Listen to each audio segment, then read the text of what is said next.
اعوذ باللہ من الشیطان الرجیم بسم اللہ الرحمن الرحیم وَلَقَدِ اسْتُهْزِئَ بِرُسُلٍ مِّن قَبْلِكَ فَأَمْلَيْتُ لِلَّذِينَ كَفَرُوا ثُمَّ أَخَذْتُهُمْ فَكَيْفَ كَانَ عِقَابِ۔ ترجمہ: اور بے شک آپ سے پہلے رسولوں کا مذاق اڑایا گیا تو میں نے کافروں کو ڈھیل دی، پھر میں نے انہیں پکڑ لیا تو میرا عذاب کیسا تھا۔ کفار مکہ نے جب ان معجزات کا مطالبہ مذاق اڑانے کے طور پر کیا تو یہ نبی کریم صلی اللہ علیہ وسلم کے قلب اطہر پر بہت گراں گزرا۔ ان باتوں سے آپ صلی اللہ علیہ وسلم کو بہت اذیت اور تکلیف پہنچی، تو اللہ تعالیٰ نے اپنے حبیب صلی اللہ علیہ وسلم کو تسلی دینے کے لیے یہ آیت نازل فرمائی تاکہ آپ اپنی قوم کے ان جاہلانہ مطالبوں پر صبر فرمائیں۔ چنانچہ ارشاد فرمایا کہ اے حبیب صلی اللہ علیہ وسلم، جس طرح آپ کی قوم نے آپ کا مذاق اڑانے کی نیت سے نشانیاں طلب کی ہیں، اسی طرح باقی انبیاء کرام کی قوموں نے بھی ان کا مذاق اڑایا تھا۔ پھر میں نے کافروں کو کچھ دنوں کے لیے ڈھیل دینے کے بعد عذاب میں گرفتار کر دیا اور دنیا میں انہیں قتل اور قید کی مصیبتوں میں مبتلا کر دیا، اور آخرت میں ان کے لیے جہنم کا عذاب ہے۔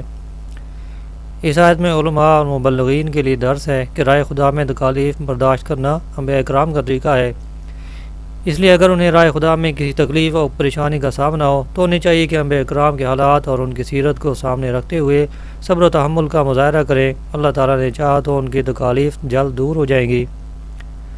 علامہ اسماعیل حقی رحمۃ اللہ علیہ فرماتے ہیں، اس آیت سے معلوم ہوا کہ انبیاء اور اولیاء کا مذاق اڑانا بدبختی کی علامت ہے۔ حدیث قدسی میں ہے، اللہ تعالیٰ ارشاد فرماتا ہے، جس نے میرے کسی ولی کی توہین کی تو اس نے مجھ سے اعلان جنگ کر دیا، یعنی جس نے میرے اولیاء میں سے کسی کو اذیت دی یا کسی کو غضب دلایا تو اس نے مجھ سے جنگ کی۔ مزید فرماتے ہیں کہ اللہ تعالیٰ کے اولیاء سے محبت کر رکھنا، ان سے قلبی تعلقات قائم کرنا اور ان کی صحبت اختیار کرنا اللہ تعالیٰ کے نزدیک سب سے زیادہ نفعمند اعمال میں سے ہے، اور اللہ تعالیٰ کے اولیاء سے بغض و عداوت رکھنا، انہیں حقیر سمجھنا اور ان پر اعتراضات کرنا اللہ تعالیٰ کے نزدیک سب سے زیادہ نقصان دینے والے اعمال میں سے ہے۔ اس سے ان لوگوں کو نصیحت حاصل کرنی چاہیے جو اللہ تعالیٰ کے اولیاء کے بارے میں نازیبا کلمات کہتے، ان کی توہین کرتے، ان سے عداوت و دشمنی رکھتے اور ان پر اعتراضات کرتے ہیں۔ اللہ تعالیٰ انہیں ہدایت عطا فرمائے۔ افمن هو قائم على كل نفس بما كسبت وجعلوا لله شركاء قل سموهم ام تنبئونه بما لا يعلم في الارض ام بظاهر من القول بل زين للذين كفروا مكرهم وصدوا عن السبيل ومن يضلل الله فما له من هاد۔ ترجمہ: تو کیا وہ خدا جو ہر شخص پر اس کے اعمال کی نگرانی رکھتا ہے وہ بتوں جیسا ہے؟ ہرگز نہیں۔ اور وہ لوگ اللہ کے شریک ٹھہراتے ہیں، تم فرماؤ تم ان کا نام تو لو کہ وہ کون ہیں جو خدا کے شریک ہیں، بلکہ تم اللہ کو وہ بات بتاتے ہو جسے وہ زمین میں جانتا ہی نہیں ہے، یا یوں ہی ایک اوپری بات، بلکہ کافروں کے لیے ان کا فریب خوشنما بنا دیا گیا اور انہیں راستے سے روک دیا گیا، اور جسے اللہ گمراہ کرے اسے کوئی ہدایت دینے والا نہیں۔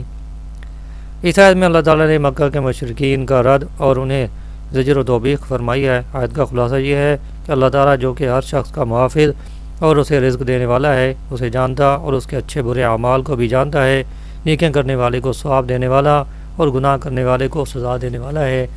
کیا وہ ان بتوں کی مثال ہو سکتا ہے جو ایسے نہیں ہیں؟ بلکہ وہ تو اپنے آپ سے بھی عاجز ہے، اور جو خود سے عاجز ہوں وہ دوسروں کو کیا نفع یا نقصان پہنچا سکیں گے۔ لہذا عبادت کا مستحق صرف اللہ ہے، نہ کہ وہ بت جنہیں مشرکین اللہ تعالیٰ کا شریک ٹھہراتے ہیں۔ فرمایا تم فرماؤ تم ان کا نام تو لو، یعنی اے حبیب صلی اللہ علیہ وسلم آپ ان سے فرمائیں کہ تم جن بتوں کو عبادت کا مستحق ٹھہراتے ہو ان کی حقیقت تو بیان کرو کہ ان کا تعلق کس جنس سے ہے اور وہ کس قسم سے تعلق رکھتے ہیں، پھر غور کرو کہ کیا وہ عبادت کے لائق ہو سکتے ہیں؟ یقیناً نہیں۔ لہذا تمہارے اس شرک کا مطلب یہ نکلا کہ تم اللہ تعالیٰ کو اس کے شریک کی خبر دے رہے ہو، حالانکہ اللہ تعالیٰ زمین میں اپنا کوئی شریک موجود نہ ہونے کی وجہ سے اسے جانتا ہی نہیں۔ اگر اللہ تعالیٰ کا کوئی شریک ہو سکتا تو اللہ تعالیٰ کو اس کا علم ضرور ہوتا، کیونکہ اس کا علم ہر چیز کو محیط ہے، اور جو اللہ تعالیٰ کے علم میں نہ ہو وہ محض باطل ہے۔ لہذا اللہ تعالیٰ کے لیے شریک ہونا بھی باطل اور غلط ہے۔ یاد ہے کہ اس آیت میں اللہ تعالیٰ کے علم کی نفی نہیں کی گئی بلکہ اللہ تعالیٰ کا شریک ہونے کی نفی کی گئی ہے۔ لهم عذاب في الحياة الدنيا ولعذاب الآخرة أشق وما لهم من الله من واق۔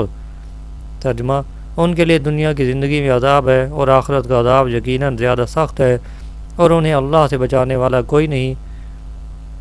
یعنی ان کے لیے دنیا کی زندگی میں قتل اور قید وغیرہ کا عذاب ہے، اور آخرت کا عذاب یقیناً دنیا کے عذاب کے مقابلے میں زیادہ سخت ہے، اور انہیں اللہ تعالیٰ کے عذاب سے بچانے والا کوئی نہیں۔ اس آیت مبارکہ میں بیان کی گئی وعید اگرچہ کافروں کے بارے میں ہے، لیکن اس میں ان مسلمانوں کے لیے بھی بڑی عبرت ہے جو اللہ تعالیٰ کی اطاعت و عبادت سے انتہائی دور اور اس کی نافرمانی میں بہت مصروف ہیں۔ اگر ان کے گناہوں کی وجہ سے اللہ تعالیٰ نے انہیں جہنم میں ڈال دیا تو ان کا جو حال ہوگا اس کا اندازہ لگانا انتہائی مشکل ہے۔ مزید عبرت حاصل کرنے کے لیے عذاب جہنم کی سختیوں کے بیان پر مشتمل امام غزالی رحمۃ اللہ علیہ کا یہ کلام بغور سنے۔ چنانچہ آپ رحمۃ اللہ علیہ فرماتے ہیں، اے اپنے نفس سے غافل اور اس فانی اور مٹ جانے والی دنیا پر دھوکہ کھانے والی شخص، اس چیز کی فکر نہ کر جسے چھوڑ کر جانے والا ہے، بلکہ اپنے فکر کی لگام کو اس طرف موڑ دے جو تیری منزل ہے، کیونکہ تجھے بتایا گیا کہ سب لوگوں کو جہنم پر سے گزرنا پڑے گا۔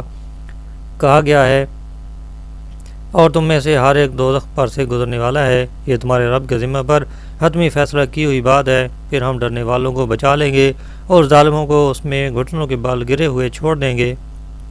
تو تجھے وہاں جانے کا یقین ہونا چاہیے، اور چونکہ نجات کے بارے میں شک ہے اس لیے تو اپنے دل میں اس مقام کے ہولناک منظر کا شعور بیدار کر کہ شاید تو اس سے نجات کے لیے تیاری کرے۔ نیز مخلوق کے حال میں غور و فکر کر کہ قیامت کے مصائب میں سے ان پر جو کچھ گزرا اس کی وجہ سے وہ کرب اور پریشانیوں میں ہوں گے، اور اس بات کے منتظر ہوں گے کہ انہیں سفارش کرنے والوں کی شفاعت کی خبر ملے کہ اچانک مجرموں کو شاخ در شاخ اندھیرے گھیر لیں گے اور لپٹ جانے والی آگ ان پر چھا جائے گی۔ وہ اس کی آواز اور جھنجھناہٹ سنیں گے جو اس کے سخت غیظ و غضب پر دلالت کر رہی ہوگی۔ اس وقت مجرموں کو اپنی ہلاکت کا یقین ہو جائے گا اور لوگ گھٹنوں کے بل گر جائیں گے، حتیٰ کہ جو لوگ بچ جائیں گے ان کو برے انجام کا خوف ہوگا، اور جہنم کے فرشتوں میں سے ایک آواز دیتے ہوئے کہے گا، اے فلاں بن فلاں، جو دنیا میں لمبی امید کی وجہ سے ٹال مٹول سے کام لیتا تھا اور تو نے برے اعمال میں عمر کو ضائع کر دیا۔ پھر وہ لوہے کے گرز لے کر اس کی طرف دوڑیں گے اور اس کو طرح طرح کی دھمکیاں دیں گے، نیز اسے سخت عذاب کی طرف لے جائیں گے اور گہرے جہنم میں اونھا پھینک دیں گے۔ وہ کہیں گے، ذوق انکا انت العزیز الکریم، یعنی چکھ تو بڑا عزت والا ہے، کرم والا ہے۔ پس وہ اسے ایسے گھر میں قید کر دیں گے جس کے کنارے تنگ، راستے تاریک اور مقامات ہلاکت پوشیدہ ہوں گے۔ کافر قیدی وہاں ہمیشہ رہے گا، جبکہ مسلمان قیدی اپنی سزا پوری ہونے تک وہاں رہے گا، اور اس میں بھڑکتی ہوئی آگ جلائی جائے گی۔ وہاں ان کا مشروب کھولتا ہوا پانی اور ٹھکانہ جہنم ہوگا۔ آگ کے فرشتے ان کو گرز ماریں گے اور آگ ان کو جمع کرے گی۔ وہاں وہ موت کی تمنا کریں گے لیکن اس سے چھوٹ نہیں سکیں گے۔ ان کے پاؤں پیشانی کے بالوں سے بندھے ہوئے ہوں گے اور گناہوں کی تاریکی کے باعث ان کے چہرے سیاہ ہوں گے۔ وہ ہر کنارے سے پکاریں گے اور چیخیں گے، چلائیں گے، اور جہنم کے فرشتے سے کہیں گے، اے مالک، ہم سے عذاب کا وعدہ پورا ہو چکا ہے، بیڑیاں ہم پر بھاری ہو گئی ہیں، اے مالک ہمارے چمڑے پک چکے ہیں، اے مالک ہمیں یہاں سے نکالو، ہم کبھی بھی گناہ نہیں کریں گے۔ دوزخ کے فرشتے کہیں گے، نہیں، امن کے دن چلے گئے، اب ذلت کے گھر سے نہیں نکل سکتے، اس میں پھٹکار کے ساتھ پڑے رہو اور باتیں نہ کرو۔ اگر تمہیں یہاں سے نکال بھی دیا جائے تو جس کام سے تمہیں روکا گیا تم دوبارہ وہی کام کرو گے۔ اس وقت وہ نا امید ہو جائیں گے اور اللہ تعالیٰ کے مقابل جو باتیں کی ہوں گی ان پر انہیں افسوس ہوگا، لیکن اب نہ تو ان کو ندامت نجات دے گی اور نہ ہی افسوس کا کوئی فائدہ ہوگا، بلکہ انہیں توق پہنا کر چہروں کے بال اوندا گرا دیا جائے گا۔ ان کے اوپر، نیچے، دائیں اور بائیں آگ ہی آگ ہوگی۔ وہ آگ میں ڈوبے ہوئے ہوں گے، ان کا کھانا آگ، پینا آگ، لباس آگ اور بچھونا آگ ہوگا، اور وہ آگ کے ٹکڑوں، تارکول کے لباس، گرزوں کے ساتھ مارے جانے اور بھاری بیڑیوں کے درمیان ہوں گے۔ وہ دوزخ کے تنگ راستوں میں چلیں گے اور جہنم کی سیڑھیوں سے ہجوم کے ساتھ اتریں گے، اور ان کے اطراف و جوانے میں پریشان پھر رہے ہوں گے۔ آگ ان پر اس طرح جوش مار رہی ہوگی جس طرح ہنڈیا میں ابال آتا ہے۔ وہ تباہی اور بربادی کے ساتھ آواز دے رہے ہوں گے۔ جب وہ ہلاکت کا لفظ بولیں گے تو ان کے سروں پر گرم پانی ڈالا جائے گا جس سے ان کے پیٹوں کے اندر کا سب کچھ اور چمڑے پگھل جائیں گے۔ ان کے لیے لوہے کے گرز ہوں گے جن سے ان کی پیشانیاں چور چور ہو جائیں گی اور ان کے منہوں سے پیپ نکلنے لگے گی۔ پیاس کی وجہ سے جگر پھٹ جائیں گے اور آنکھوں کے ڈھیلے چہروں پر نکل پڑیں گے، اور رخساروں کے اوپر سے گوشت گر جائے گا، اور ان کے اعضاء سے چمڑے اور بال بھی سب گر جائیں گے۔ جب ان کے چمڑے پک جائیں گے تو ان کو دوسرے چمڑوں سے بدل دیا جائے گا۔ ان کی ہڈیاں گوشت سے خالی ہو جائیں گی، اور اب روحوں کا مرکز صرف رگیں اور پٹھے ہوں گے۔ اور اس آگ کی لپیٹ میں ان کی آواز آ رہی ہوگی۔ اس کے ساتھ ساتھ وہ موت کی تمنا کریں گے لیکن ان کو موت نہیں آئے گی۔ اے لوگو، ذرا سوچو، اگر تم ان کو دیکھو تو تمہاری کیا کیفیت ہوگی؟ حالانکہ ان کے چہرے کوئلے سے بھی زیادہ سیاہ ہو گئے، آنکھوں کی بینائی چلی گئی اور زبانیں گنگ ہو گئیں، پٹھے اور ہڈیاں ٹوٹ پھوٹ گئیں، کان کٹے ہوئے، چمڑے پھٹے ہوئے، ہاتھوں کو گردنوں سے باندھا ہوا اور پاؤں کو پیشانیوں کے ساتھ جمع کیا ہوا ہوگا۔ وہ آگ پر چہروں کے ساتھ چلتے ہوں گے اور لوہے کے کانٹے آنکھ کے ڈھیلے سے رونتے ہوں گے۔ آگ کا شعلہ ان کے اندر کے اعضاء میں دوڑتا ہوگا اور جہنم کے سانپ اور بچھو ان کے ظاہر اعضاء سے لپٹے ہوں گے۔ یہ ان کے بعض حالات ہیں۔ الامان الحفیظ۔ اے اللہ، ہمیں شفاعت کرنے والوں کے سردار کی شفاعت نصیب فرما اور اپنے حبیب صلی اللہ علیہ وسلم کے امت کے غم میں بہنے والے آنسوؤں کے صدقے جہنم کے عذاب سے نجات عطا فرما، آمین۔ مثل الجنة الذي وعد المتقون تجري من تحتها الأنهار كلها دائم وظلها تلك عقبى الذين اتقوا وعقبى الكافرين النار۔ ترجمہ: جس جنت کا پرہیزگاروں سے وعدہ کیا گیا ہے اس کا حال یہ ہے کہ اس کے نیچے نہریں جاری ہیں، اس کے پھل اور اس کا سایہ ہمیشہ رہنے والا ہے۔ یہ پرہیزگاروں کا انجام ہے اور کافروں کا انجام آگ ہے۔ اس سے پہلی آیت میں اللہ تعالیٰ نے دنیا اور آخرت میں کفار کے عذاب میں مبتلا ہونے کا ذکر فرمایا اور اس آیت میں مسلمانوں کے ثواب کا ذکر فرمایا ہے۔ اس آیت میں اللہ تعالیٰ نے جنت کے 3 اوصاف بیان فرمائے ہیں۔ نمبر 1 ہے جنت کے نیچے سے نہریں جاری ہیں۔ ان نہروں کی تفصیل اس آیت میں بیان کی گئی ہے۔ ترجمہ ہے: اس جنت کا حال جس کا پرہیزگاروں سے وعدہ کیا گیا ہے یہ ہے کہ اس میں خراب نہ ہونے والے پانی کی نہریں ہیں اور ایسے دودھ کی نہریں ہیں جس کا مزہ نہ بدلے، اور ایسی شراب کی نہریں ہیں جو پینے والوں کے لیے لذت بخش ہے، اور صاف شفاف شہد کی نہریں ہیں۔ اس کے بعد جنت کے پھل اور اس کا سایہ ہمیشہ رہنے والا ہے، یعنی جنت کے میوے اور اس کا سایہ دائمی ہے، ان میں سے کوئی ختم اور زائل ہونے والا نہیں۔ جنت کا حال عجیب ہے کہ اس میں نہ سورج ہے نہ چاند لیکن پھر بھی تاریکی نہیں، نیز سورج اور چاند نہیں لیکن پھر بھی سایہ ہے۔ والذین آتیناہم الکتاب یفرحون بما انذر الیک ومن الاحزاب من ینکر بعضہ قل انما امرت ان اعبد اللہ ولا اشرک بہ الیہ ادعو والیہ مآب۔ ترجمہ: اور جنہیں ہم نے کتاب دی وہ اس پر خوش ہوتے جو آپ کی طرف نازل کیا گیا ہے، اور ان گروہوں میں سے کچھ وہ ہیں جو اس قرآن کے بعض حصے کا انکار کرتے ہیں۔ تم فرماؤ مجھے تو یہی حکم ہے کہ میں اللہ کی عبادت کروں اور اس کا شریک نہ ٹھہراؤں، میں اسی کی طرف بلاتا ہوں اور اسی کی طرف مجھے پھرنا ہے۔ حضرت حسن اور حضرت قتادہ رضی اللہ عنہ فرماتے ہیں کہ اس آیت میں کتاب سے مراد قرآن پاک اور جنہیں کتاب دی گئی ان سے مراد صحابہ کرام ہیں۔ قرآن نازل ہونے پر خوش ہونے سے مراد یہ ہے کہ قرآن نازل ہونے سے اللہ تعالیٰ کی وحدانیت، نبی کریم صلی اللہ علیہ وسلم کی نبوت اور مرنے کے بعد اٹھائے جانے سے متعلق مزید احکام نازل ہوتے ہیں، جس کی وجہ سے انہیں خوشی ہوتی ہے۔ احزاب سے یہودیوں، عیسائیوں اور مشرکین کے وہ گروہ مراد ہیں جو نبی کریم صلی اللہ علیہ وسلم کی عداوت میں سرشار ہیں اور انہوں نے آپ صلی اللہ علیہ وسلم پر چڑھائیاں کی ہیں۔ بعض مفسرین فرماتے ہیں کہ کتاب سے مراد تورات اور انجیل ہے، اور جنہیں کتاب دی گئی ان سے مراد وہ یہودی اور عیسائی ہیں جو اسلام سے مشرف ہوئے، جیسا کہ حضرت عبداللہ بن سلام رضی اللہ عنہ وغیرہ اور حبشہ و نجران کے عیسائی۔ قرآن پاک نازل ہونے پر یہ اس لیے خوش ہوتے کہ یہ قرآن پاک پر ایمان لائے اور انہوں نے اس کی تصدیق کی۔ احزاب سے ایمان لانے والوں کے علاوہ بقیہ یہودی، عیسائی اور وہ تمام مشرکین مراد ہیں جو قرآن کے بعض حصے کا انکار کرتے ہیں۔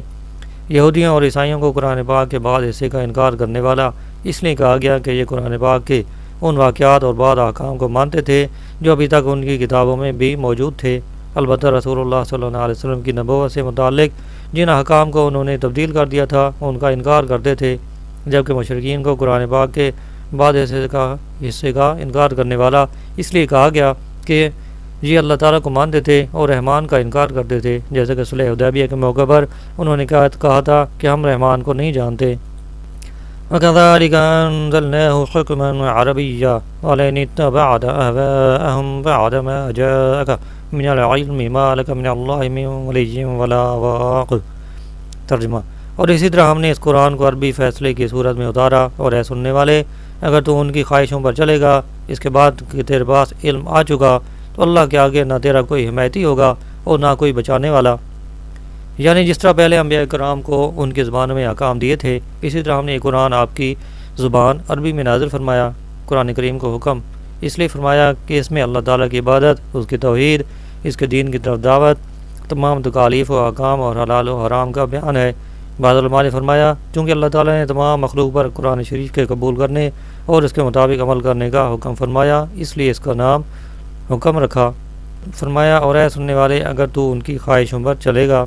حضرت عبداللہ بن عباس رضی اللہ عنہ فرماتے ہیں کہ اس آیت میں بظاہر خطاب حضور صلی اللہ علیہ وسلم سے ہے، لیکن اس سے مراد آپ صلی اللہ علیہ وسلم کی امت ہے۔ آیت کا خلاصہ یہ ہے کہ اے سننے والے، مضبوط دلائل اور قطعی حجتوں کے ذریعے حق بات کا علم آ جانے کے باوجود اگر تو نے کافروں کی پیروی کی جو اپنے دین کی طرف بلاتے ہیں اور ان کی خواہشوں پر چلا، تو اللہ تعالیٰ کے آگے نہ تیرا کوئی حمایتی ہوگا اور نہ اس سے کوئی بچانے والا۔ اس آیت میں موجودہ دور کے ان لوگوں کے لیے بڑی عبرت اور نصیحت ہے جو کافروں کی خواہشات پر چلتے ہوئے اسلام کے بنیادی اور ضروری احکام کی اہمیت کو مسلمانوں کی نظر میں کم کرنے کی اور قرآن و حدیث کی غلط تشریحات کر کے مسلمانوں کے دین و ایمان کو برباد کرنے کی کوششوں میں مصروف ہیں۔ یہودیوں، عیسائیوں اور دیگر کافروں کی خالص مذہبی تقریبات میں نہ صرف خود شرکت کرتے انہیں تحائف اور مبارکبادیں دیتے ہیں، بلکہ ان تقریبات کو میڈیا کے ذریعے اس انداز سے عوام تک پہنچاتے ہیں جیسے یہ بھی اسلام کی تعلیمات کا ایک حصہ ہو۔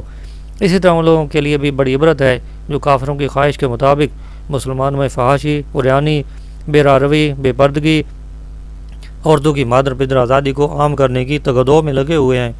یوں ہی ان ارباب اقتدار کے لیے بھی بڑی عبرت ہے جو کافروں کی خواہشات کو عملی جمع پہناتے ہوئے اور ان کے اشارے ابرو پر سر تسلیم خم کرتے ہوئے مسلمانوں کی جان و مال، عزت و آبرو اور ملک و ملت کو برباد کرنے کے لیے اپنے ملک میں کافروں کو ہر طرح کی سہولت دیتے اور اپنے ہی ملک میں ہر طرح کی عیاشی کے ذرائع مہیا کرتے ہیں۔